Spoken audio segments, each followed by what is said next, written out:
Direction la République démocratique du Congo à présent.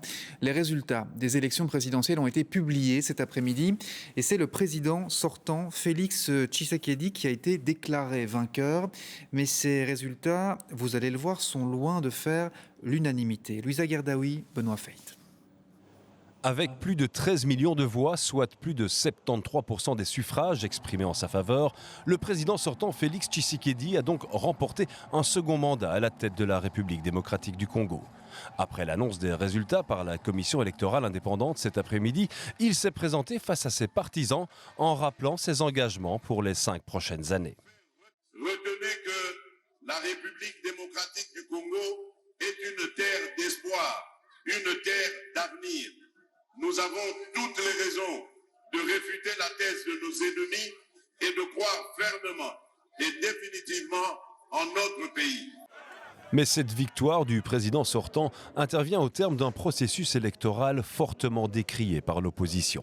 Les observateurs indépendants des églises catholiques et protestantes du pays ont également répertorié plusieurs cas d'irrégularité lors du scrutin.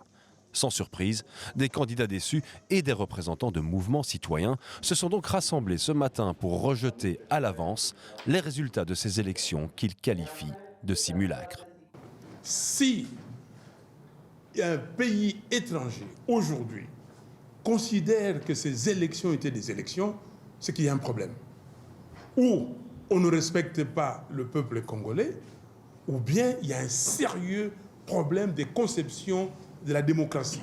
Nous, force politique et sociale, candidats président de la République, demandons à notre peuple, dès la proclamation de la fraude électorale ce soir, de protester massivement dans la rue contre les voleurs de nos voix. Un appel qui a immédiatement trouvé écho à Goma, la grande ville de l'Est du pays, où des manifestants sont descendus dans la rue pour réclamer de nouvelles élections. Une scène qui contraste avec la liesse observée dans la capitale notamment. De quoi rappeler au président réélu la lourde tâche qui l'attend pour rassembler un pays que ces élections auront profondément et peut-être même durablement divisé.